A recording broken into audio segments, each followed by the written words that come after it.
Hello students, कैसे हैं आप सब। आशा करती हूँ आप अच्छे होंगे और अच्छे से अपनी पढ़ाई कर रहे होंगे। मैं मोनिका रावत आपका स्वागत करती हूँ आईसीटी वर्चुअल क्लासरूम देहरादून में। बच्चों, आज हम क्लास 7 का जो आपका सब्जेक्ट है साइंस, उसका चैप्टर मोशन एंड टाइम को कंटिन्यू करेंगे। तो बच्चों, लास्ट लेक्चर में हम इस चैप्टर के क्वेश्चन आंसर्स देख रहे थे। आज हम इसके आगे के क्वेश्चंस को कंटिन्यू करें। तो आज का हमारा जो पहला क्वेश्चन है वो ये है, which of the following relation is correct. निम्नलिखित में से कौन सा संबंध सही है। आपके ऑप्शंस हैं speed equals to distance into time, यानी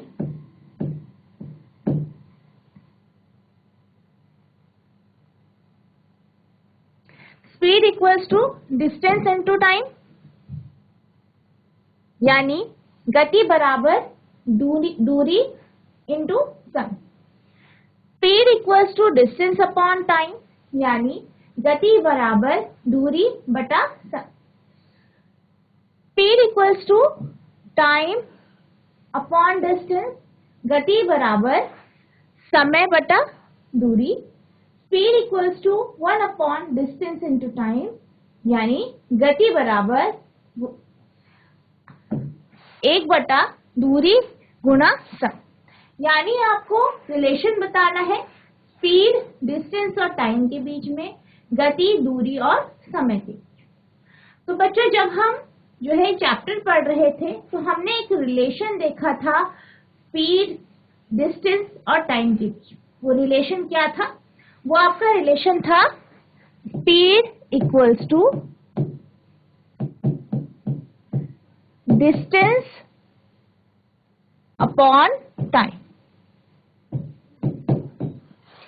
यानी गति बराबर दूरी बटा समय। ये क्या था? एक रिलेशन था जो हमने चैप्टर में पढ़ा था और इसके बेस पे हमने बहुत सारे क्वेश्चन भी सॉल्व किए हैं।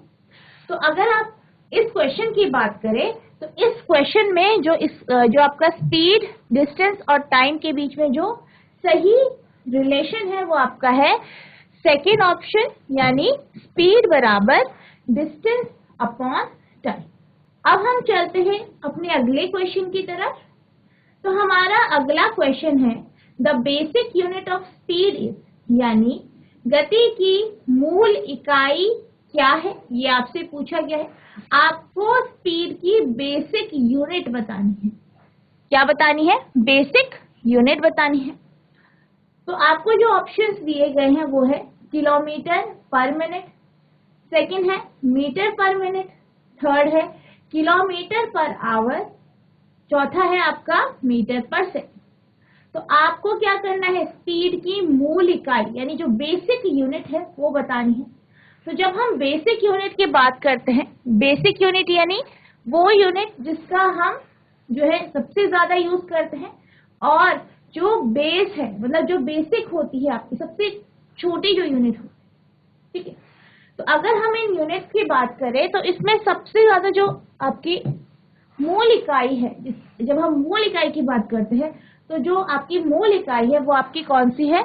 ऑप्शन 4 है, यानी मीटर पर second.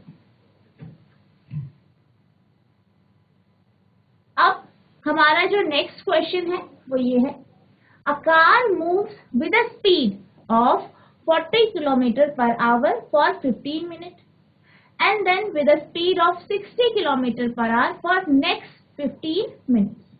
The total distance covered by the car is, एक कार 15 मिनट के लिए 40 किलोमीटर प्रति घंटे की गति से चलती है और फिर अगले 15 मिनट के लिए 60 किलोमीटर प्रति घंटे की स्पीड से या गति से चलती है। कार द्वारा तय की गई कुल दूरी क्या है? ये आपको बताना है। आपके ऑप्शंस हैं 100 किलोमीटर, 25 किलोमीटर, 15 किलोमीटर और 10 किलोमीटर। तो सबसे पहले हम क्या करेंगे? इस क्वेश्चन को सॉल्व करेंगे क्योंकि ये क्या है? न्यूमेरिकल है। तो सबसे पहले आपकी जो कार है उसने 40 किलोमीटर प्रति घंटे की स्पीड से 15 मिनट तक वो चली। यानी पहले अगर हम फर्स्ट केस देखें तो फर्स्ट केस में क्या हो रहा है, स्पीड जो है आपकी गति जो है वो कितनी दी गई है, 40 किलोमीटर प्रति घंटा, और टाइम दिया गया है आपको 15 मिनट। इसको हम आवर में यानी घंटे में चेंज करेंगे तो ये 1/4 आवर हो जाए। अब हम जानते हैं स्पीड बराबर डिस्टेंस अपॉन टाइम होता है, स्पीड बराबर होता है डिस्टेंस अपॉन टाइम। वहीं अगर हमें डिस्टेंस निकालनी है तो डिस्टेंस बराबर स्पीड इनटू टाइम होता है। यानी यहाँ पे क्या हो जाएगा, आपका डिस्टेंस आपका हो जाएगा स्पीड, यानी 40 इंटू टाइम 1/4 यानी 10। यानी पहली जो जर्नी है, जो पहली जर्नी है जो कार के द्वारा तय की गई वो 10 किलोमीटर, यानी पहले वो कितना चला, यहाँ पे 10 किलोमीटर की दूरी इसने तय की। अब हम सेकंड केस की बात करते हैं। तो सेकंड केस में जो है जो स्पीड है, यानी आगे क्या किया उसने, 60 किलोमीटर प्रति घंटे की स्पीड से वो चली 60 किलोमीटर पर आवर, और कितना समय लिया, समय कितना लिया, 15 मिनट का।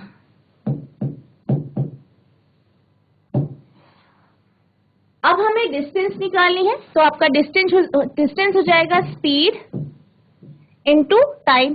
अब ये जो टाइम है ये मिनट में है, इसे हम घंटे में कन्वर्ट करेंगे 60 से डिवाइड करके, क्योंकि आपका 1 घंटा बराबर 60 मिनट के होता है, 1 आवर बराबर होता है 60 मिनट के। तो हम ये कह सकते हैं कि 1 मिनट जो है वो आपका बराबर होता है 1/60 आवर के। तो हमने क्या किया, ऐसे जब हमें जो आपका मिनट है इसे जब हमें आर में चेंज करना है तो हम 60 से इसे डिवाइड कर देंगे, तो ये आपका आवर में हो गया। तो 15/60, 60 से 60 कैंसिल, 15 जो है किलोमीटर जो है आपका क्या आ गया, डिस्टेंस आ गया। यानी जो सेकेंड जर्नी है वो 15 किलोमीटर की हुई। पहली जर्नी आपकी 10 किलोमीटर की, दूसरी जर्नी 15 किलोमीटर। अब जैसे कि हमें क्या बताना है, टोटल डिस्टेंस बताना है। तो पहली जर्नी 10 किलोमीटर की थी, दूसरी जर्नी 15 की, यानी टोटल कितना हो गया, 10 + 15 यानी 25, यानी 25 किलोमीटर। तो इस क्वेश्चन का जो आंसर है वो आपका क्या है, ऑप्शन सेकंड है 25 किलोमीटर। इस तरीके से आप इस क्वेश्चन को सॉल्व करेंगे और अपना आंसर निकालेंगे। अब हम चलते हैं अपने अगले क्वेश्चन की तरफ। Suppose the 2 photographs shown in figure 13.1 and 13.2 of NCERT had been taken at an interval of 10 seconds. If a distance of 100 meters is shown by 1 centimeter, in these photographs calculate the speed of the blue car. तो आपके पास क्या है, आपको जो है NCERT का एक figure है 13.1 और 13.2, ठीक है। ये 2 फिगर दी गई हैं और आपको ये कहा गया है कि जो फर्स्ट और सेकंड फिगर है, जो फर्स्ट और सेकंड जो पहला और दूसरा चित्र है, इनके बीच में जो टाइम इंटरवल है वो कितने का है, 10 सेकंड का है, समय अंतराल 10 सेकंड का है। और जो डिस्टेंस है, जो दूरी है, वो 100 मीटर की जो दूरी है वो 1 सेंटीमीटर से दर्शाई गई है। तो आपको ये बताना है, आपको क्या बताना है कि जो आपकी ब्लू कार है, कौन सी कार है, नीली जो कार है, इसकी जो स्पीड है ये आपको बताना। क्या दिया गया है आपको जो है फोटो दी गई है, इसमें आपको टाइम इंटरवल दिया गया है, डिस्टेंस दिया गया है, और आपको क्या निकालनी है, स्पीड निकालनी है नीली कार की। तो बेसिकली अगर हम स्पीड की बात करें तो यहाँ पे क्या बोला गया है कि जो आपका 100 मीटर है, जो 100 मीटर की दूरी है वो 1 सेंटीमीटर के बराबर है। ठीक है, 100 मीटर की दूरी 1 सेंटीमीटर के बराबर है। और टाइम इंटरवल आपको कितना दिया गया है? 10 सेकेंड का आपको टाइम इंटरवल दिया गया। अगर हम इसको मीटर पर सेकेंड में, आप जानते हैं स्पीड बराबर डिस्टेंस अपॉन टाइम होता है। ठीक है, गति बराबर दूरी बटा समय। दूरी कितनी है? 100 मीटर। टाइम कितना लगा? 10 सेकेंड का, यानी स्पीड कितनी आई? 10 मीटर प्रति सेकेंड। अब अगर हम बात करें इसके आंसर की, तो आप यहाँ पे देख सकते हैं कि 10 मीटर पर सेकेंड आया है। अब इसे क्या दिया गया है? सेंटीमीटर पर सेकेंड में दिया गया है। तो आप क्या कर सकते हैं इसे, यहाँ पे आपको कितना दिया गया है डिस्टेंस, जो आपका 100 मीटर है वो 1 सेंटीमीटर के बराबर दिया गया है। और आपने कितना टाइम, जो ये कार है उसने कितना टाइम लिया? 10 सेकेंड का। यानी अगर हम सेंटीमीटर पर सेकेंड में देखें तो हमारा जो सेंटीमीटर है वो आपका 1 सेंटीमीटर है। टाइम कितना लगा? 10 सेकेंड का टाइम लगा। तो ये आपका हो जाएगा 0.1 सेंटीमीटर पर सेकेंड। तो इस तरीके से आप इस क्वेश्चन को सॉल्व करेंगे। तो इसका जो आंसर आ गया है वो आपका क्या आ गया है? 0.1 सेंटीमीटर पर सेकेंड या फिर 10 मीटर पर second.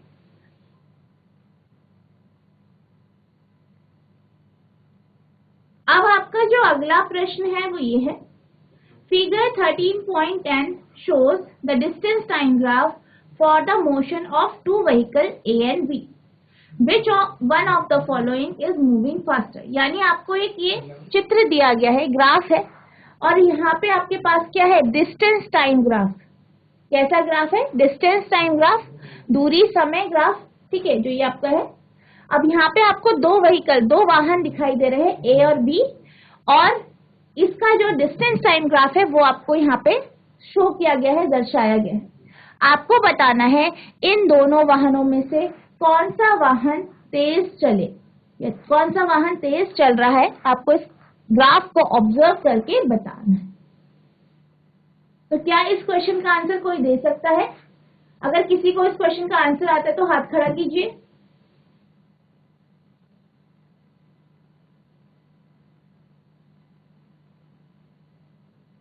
GIC oddly, GIC Gwaldam, किसी को आंसर आता है इस क्वेश्चन का तो हाथ खड़ा कीजिए कि ये जो दो वाहन हैं, दो आपके व्हीकल है, इन दोनों व्हीकल में से, दो वाहनों में से किसकी स्पीड, किसकी गति ज्यादा है, कौन तेज चल रहा है, ये आपको बताना है।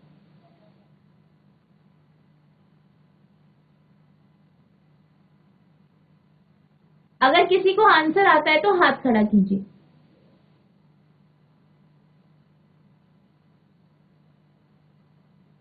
तो जैसे कि आप इस ग्राफ को देख सकते हैं, यहाँ पे आपके पास व्हीकल ए और व्हीकल बी है। ठीक है, ये दोनों जो वाहन है ये गति कर रहे हैं। कैसे आपको पता है? ये चल रहे हैं, ये मोशन में है या मूव कर रहे हैं, क्योंकि जो इसका ग्राफ है आप देख सकते हैं, एक स्ट्रेट लाइन ग्राफ है। ठीक है, एक सीधी रेखा वाला ग्राफ। अब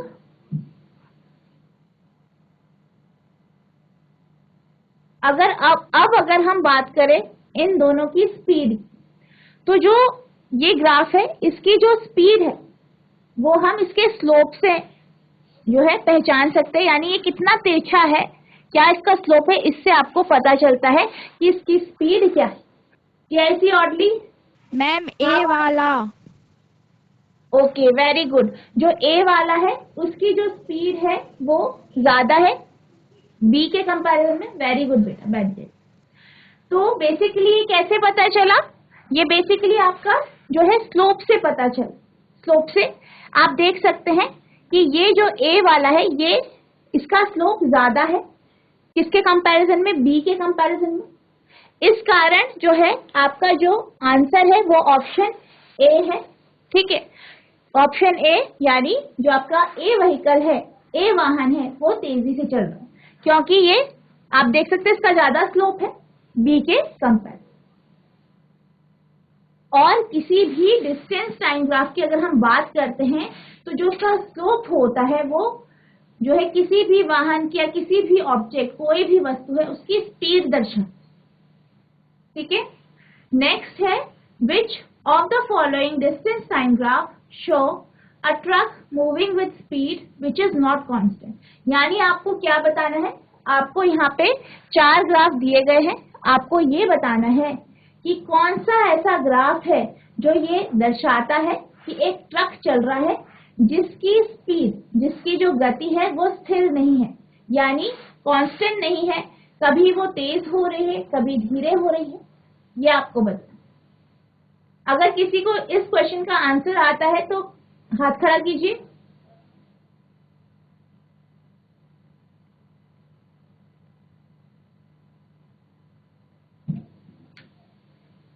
जीआईसी ग्वालदम,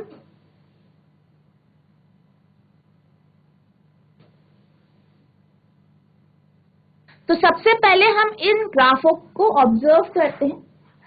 अगर हम बात करें पहले ग्राफ की, तो इस ग्राफ से आपको क्या पता चल रहा है कि 0 टाइम में, जब टाइम 0 था, इसने कुछ डिस्टेंस कवर किया। फिर इसके बाद क्या हुआ, इसके बाद क्या हुआ, जो स्पीड है वो आपकी लगातार इंक्रीज हो रही है, लगातार बढ़ती ही जा रही है। सेकेंड ग्राफ को हम ऑब्जर्व करेंगे, तो जैसे कि हमने पिछले क्लास में देखा था, जो ये सेकेंड ग्राफ है, इससे आपको क्या पता चल रहा है कि समय बीतता जा रहा है लेकिन जो आपका ऑब्जेक्ट है, वस्तु है, वो गति नहीं कर रहा है, उसकी जो डिस्टेंस है सेम है, यानी वो एक जो है रेस्ट की पोजीशन में है, यानी विराम अवस्था में, यानी ऑब्जेक्ट आपकी विराम अवस्था में। अब हम बात करते हैं फोर्थ ऑप्शन की। तो फोर्थ ऑप्शन में आप देख सकते हैं कि जो आपका ग्राफ है वो स्ट्रेट लाइन ग्राफ है और यहाँ पे हमें पता चल रहा है कि जो इसकी स्पीड है, इसकी जो यानी जो ऑब्जेक्ट है उसकी जो गति है वो लगातार बढ़ती जा रही है, इंक्रीज होती जा रही है। अब हम बात करें थर्ड ग्राफ की, तो थर्ड ग्राफ आपका कर्व है। क्या है? कर्व है। यानी यहाँ से हमें ये पता चल रहा है कि जो आपकी स्पीड है या जो गति है इस ऑब्जेक्ट की, चाहे वो ट्रक है चाहे कोई भी ऑब्जेक्ट है, उसकी जो गति है वो चेंज हो रही है। क्यों पता चल रहा है? क्योंकि जो ये ग्राफ है वो एक सीधी रेखा वाला ग्राफ नहीं है, एक कर्व है। आप देख सकते हैं कर्व है, और क्योंकि ये कर्व है यानी कि इससे क्या पता चल रहा है कि जैसे कि ये टाइम 1, जैसे कि ये 1 मिनट है, तो 1 मिनट में इसने इतनी दूरी तय की, फिर ये 2 मिनट से 2 मिनट्स में इसने ज्यादा दूरी तय कर दी है, फिर 3 मिनट्स में 3 मिनट में इसने और ज्यादा दूरी तय कर दी है। यानी जो है डिस्टेंस का, अगर हम डिस्टेंस की बात करें और टाइम की बात करें तो दोनों का जो अंतराल है वो बराबर नहीं है, दोनों का अंतराल अलग अलग है। यानी जो आपका थर्ड, अगर हम थर्ड ग्राफ की बात करें तो ये एक ऐसी वस्तु की का जो है टाइम ग्राफ है जो ये दिखाता है कि जो आपका समय है वो कांस्टेंट, जो आपका गति है वो कांस्टेंट नहीं है। क्या नहीं है? कांस्टेंट नहीं है, एक जैसी नहीं है, स्थिर नहीं है। यानी जो व्हीकल या जो वाहन है वो गति कर रहा है तो कभी उसकी स्पीड ज्यादा है तो कभी कम है, एक जैसी नहीं है।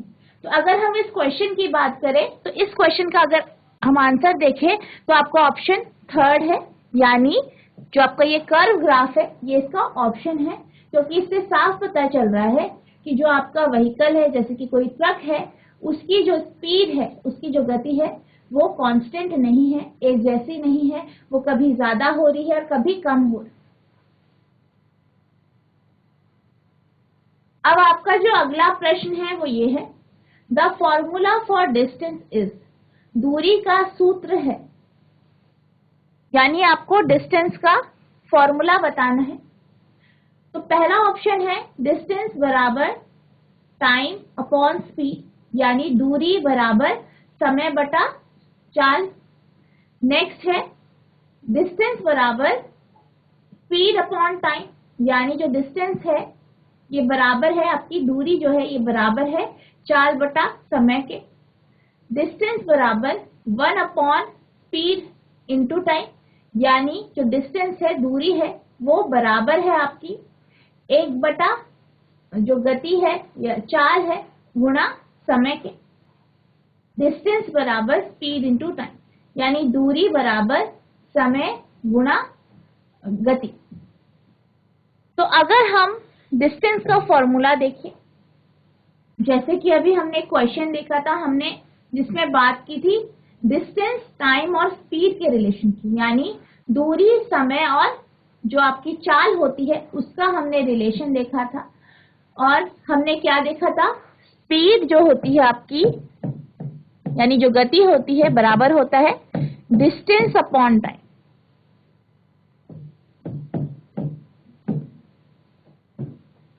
यानी दूरी बटा समय। अब अगर हम इससे डिस्टेंस निकालें तो डिस्टेंस का फॉर्मूला क्या हो जाएगा आपका, डिस्टेंस यानी जो आपकी दूरी है वो बराबर हो जाएगी आपकी स्पीड इंटू टाइम के, यानी चाल गुणा समय। तो ये आपका डिस्टेंस, स्पीड और टाइम का रिलेशन है। अगर हम डिस्टेंस यानी दूरी के हिसाब से देखें तो दूरी बराबर आपका चाल गुणा समय हो। आपको इनमें से क्या है, ऑप्शंस चूज करने हैं। तो अगर हम ऑप्शंस को देखें तो आप यहाँ पे से बिल्कुल साफ साफ देख सकते हैं कि डिस्टेंस बराबर स्पीड इंटू टाइम है। तो यहाँ पे जो ऑप्शन आपका डी है ये बिल्कुल सही है, यानी जो आपका ये क्वेश्चन है इसका जो आंसर है वो आपका ऑप्शन डी, यानी distance equals to speed into time.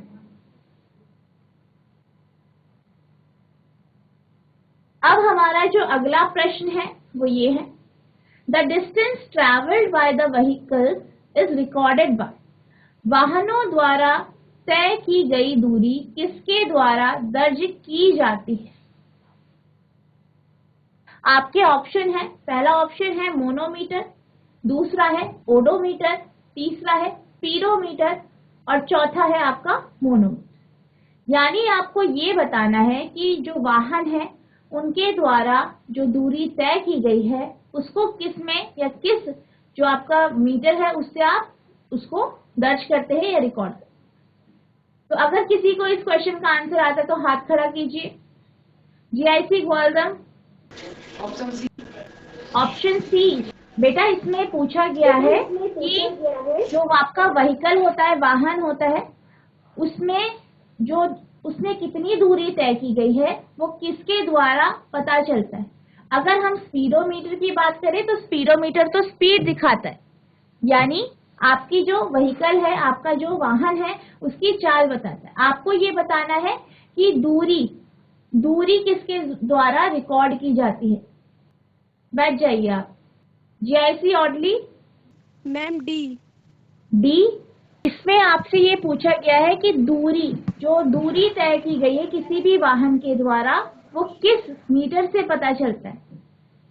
तो डी भी रॉन्ग आंसर है। GIC Gwaldam, option B, very good, option B इसका आंसर है। बैठ जाइए आप। तो जो आपका ऑप्शन बी है वो आपका क्या है, ओडोमीटर। और ओडोमीटर एक ऐसा जो है आपका इंस्ट्रूमेंट होता है, ऐसा उपकरण है जिसके द्वारा आप किसी भी व्हीकल के द्वारा या किसी भी वाहन के द्वारा कितनी दूरी तय की गई है ये आप रिकॉर्ड कर सकते हैं या नाप सकते हैं। तो इस क्वेश्चन का आंसर आपका ऑप्शन बी है। अब हमारा जो अगला प्रश्न है वो ये है, अ बस ट्रेवल्स 54 किलोमीटर इन 90 मिनट। यानी एक बस है जो कि 54 किलोमीटर जो है वो चलती है 90 मिनट में। The speed of the bus is, आपको बस की गति बतानी है कि बस की जो चाल है वो कितनी होगी, ये आपको बतानी है। आपको इसमें ऑप्शंस दिए गए हैं। पहला ऑप्शन है 0.6 मीटर पर सेकेंड, दूसरा ऑप्शन है 10 मीटर पर सेकेंड, तीसरा है 5.4 मीटर पर सेकेंड और चौथा है 3.6 मीटर पर सेकंड। आपको क्या क्या दिया गया है? आपको बस के द्वारा तय की गई दूरी दी गई है और उसको कितना समय लगता है इस दूरी को तय करने में, वो आपको दिया गया है। तो सबसे पहले हम ये देखते हैं कि हमारी यूनिट यहाँ पे आप देख सकते हैं मीटर पर सेकंड में, यानी हमें जो आंसर निकालना है वो मीटर प्रति सेकंड में निकालना। तो हमारे पास डिस्टेंस दी गई है, दूरी दी गई है।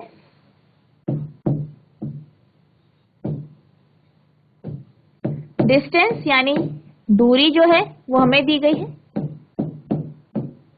54 किलोमीटर। 54 किलोमीटर यानी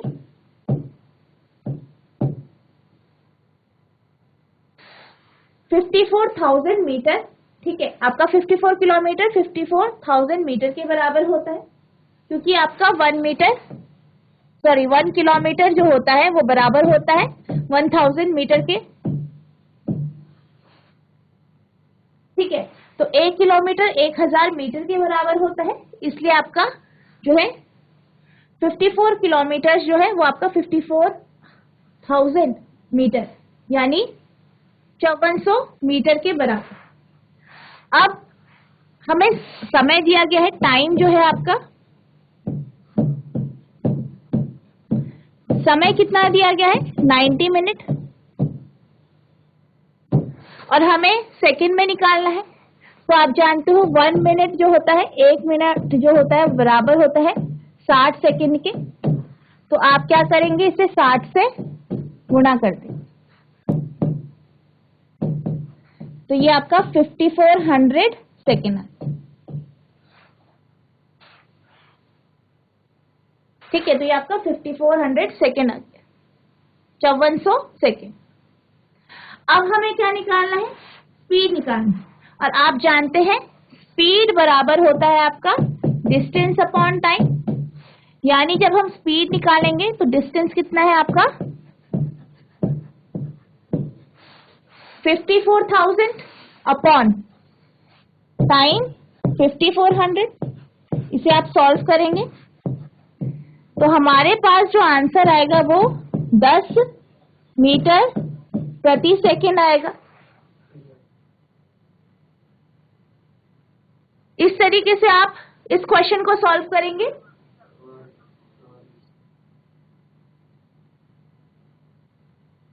तो जो आपका ये क्वेश्चन है इसका आंसर कितना आया है 10 मीटर पर सेकंड।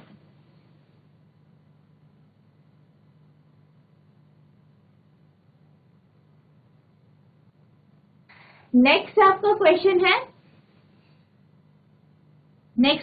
है, आपका the clock and watches which are used for measuring time are based on, यानी जो आपकी घड़ियां होती हैं जैसे कि आपकी दीवार घड़ी या कलाई घड़ी, वो उसका जो है उपयोग हम समय को मापने के लिए करते हैं। तो ये किस पे आधारित होती है ये आपको बताना है। पहला है रेक्टिलिनियर मोशन यानी सरल रेखीय गति, दूसरा है सर्कुलर मोशन यानी वृत्तीय गति, तीसरा है पीरियोडिक मोशन यानी आवधिक गति, और चौथा है रोटेशनल मोशन यानी घूर्णन गति। तो आपको बताना है कि जो आपकी घड़ियां होती हैं जो कि समय को नापने के लिए यूज किया जाता है जिसका, वो किसके ऊपर आधारित होती है। अगर इस क्वेश्चन का आंसर किसी को आता है तो हाथ खड़ा कीजिए।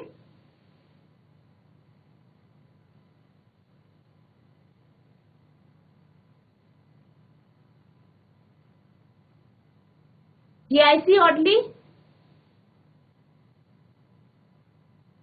बेटा आपकी आवाज नहीं आ रही है,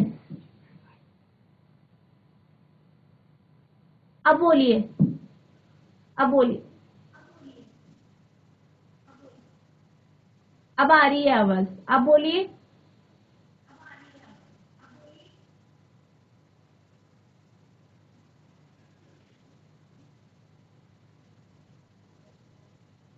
घूर्णन गति। घूर्णन गति रोटेशनल मोशन, क्या आपकी जो घड़ियां होती है वो घूर्णन गति के ऊपर आधारित होती है?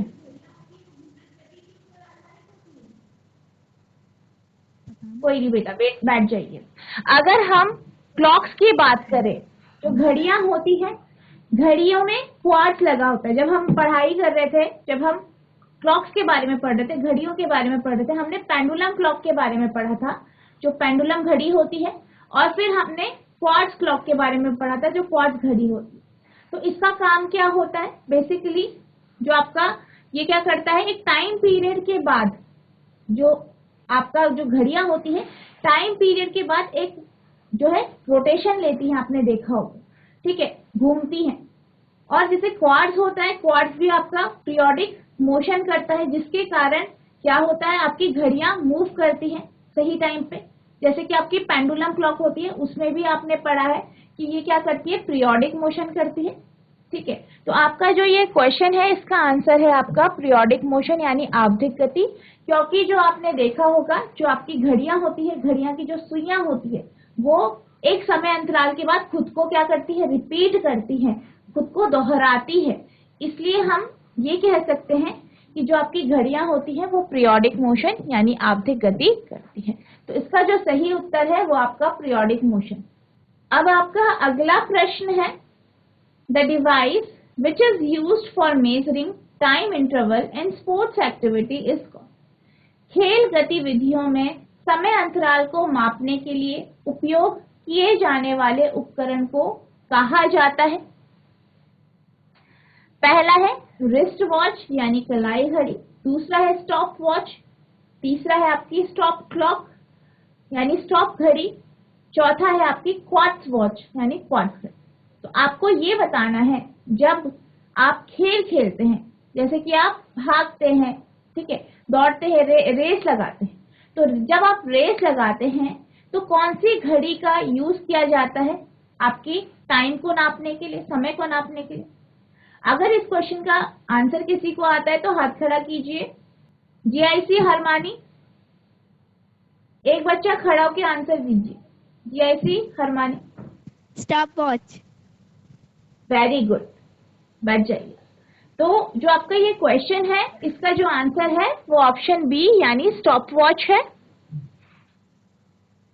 तो जो आपका स्टॉप वॉच होता है, स्टॉप वॉच के माध्यम से ही, जैसे कि कभी आप रेस करते हैं तो आपकी जो टाइम है, समय जो है, उसको नापा जाता। अब हमारा जो अगला प्रश्न है वो ये है, if the speed of an object along a straight line keeps changing, its motion is said to B.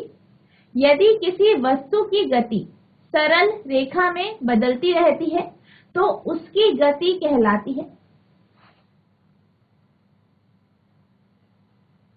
पहला है यूनिफॉर्म मोशन यानी समान गति, दूसरा है नॉन यूनिफॉर्म मोशन यानी असमान गति, तीसरा है लीनियर मोशन यानी रैखिक गति, चौथा है नन ऑफ दिस। आपको ये बताना है कि अगर कोई ऑब्जेक्ट है, कोई वस्तु है जो कि सीधी रेखा में चल रही है और जो उसकी स्पीड है, ठीक है, उसकी जो स्पीड है वो बदलती जा रही है, क्या कर रही है, बदलती जा रही है, तो आपको उसकी गति के बारे में बताना है। अगर हम यूनिफॉर्म मोशन की बात करें तो यूनिफॉर्म मोशन या समान गति हम कब कहते हैं किसी भी ऑब्जेक्ट की, जब वो जो है बराबर समय अंतराल में बराबर जो है दूरी तय करती। वहीं अगर हम बात करें जब कोई भी वस्तु बराबर समय अंतराल में बराबर दूरी तय नहीं करती, या बराबर दूरी अलग अलग समय अंतराल में तय करती है, या फिर बराबर जो समय अंतराल है वो भी बराबर नहीं होता है, और दूरी जो उसके द्वारा दूरी तय की गई है वो भी बराबर नहीं होती है, तो हम ये कहते हैं कि वस्तु जो है वो असमान गति कर रही है या नॉन यूनिफॉर्म मोशन। वहीं अगर हम लीनियर मोशन की बात करें या रैखिक गति की बात करें तो इससे हमें क्या पता चलता है कि जो आपकी गति है वो एक सीधी लाइन में चलती है, यानी जो गति हो रही है वो एक सीधी रेखा में हो रही है। तो अगर हम इस क्वेश्चन की बात करते हैं तो इस क्वेश्चन का आंसर है आपका नॉन यूनिफॉर्म मोशन, क्योंकि इसमें एक बात कही गई है। क्या बात की गई है कि जो स्पीड है ऑब्जेक्ट की, वस्तु की जो स्पीड है, गति है, वो बदलती जा रही है, वो सीधी रेखा पे चल रहा है और साथ में उसकी गति बदलती जा रही है। यानी कि हम ये कहेंगे कि जो आपका मोशन है, आपकी जो गति है, वो असमान गति है। नेक्स्ट आपका क्वेश्चन है, the most well known periodic motion is that of, सबसे प्रसिद्ध आवधिक गति है। इसमें आपको ऐसे ऑब्जेक्ट की, मतलब ऐसे ऑब्जेक्ट के बारे में बताना है जिसके बारे में आप हमेशा पढ़ते हैं पीरियोडिक मोशन में। जब भी आप आवधिक गति की बात करते हैं तो आप जब एग्जाम्पल लेते हैं, उदाहरण लेते हैं, तो आप इसी चीज का उदाहरण लें। पहला है सन डायल यानी धूप गति घड़ी, दूसरा है आपका स्टॉप वॉच, तीसरा है सिंपल पेंडुलम यानी सरल पेंडुलम, चौथा है सैंड क्लॉक यानी रेत घड़ी। तो जब हम पीरियोडिक मोशन की बात करते हैं, पीरियोडिक मोशन की बात करते हैं, तो हम हमेशा एग्जाम्पल लेते हैं पेंडुलम का। किसका एग्जाम्पल लेते हैं? जो आपका लोलक होता है, सिंपल पेंडुलम होता है, उसका हम एग्जाम्पल लेते हैं। उससे ही हम जो है, जो आपका पीरियोडिक मोशन है, आवधिक गति है, इसके कॉन्सेप्ट को समझते हैं। तो आपका जो ये क्वेश्चन है, इसका जो आंसर है वो आपका सिंपल पेंडुलम यानी ऑप्शन सी। आई होप आपको ये क्वेश्चन समझ में आ गया होगा। नेक्स्ट हमारा जो क्वेश्चन है वो ये है, which of the following is based on the study of the shadow cast by the sun.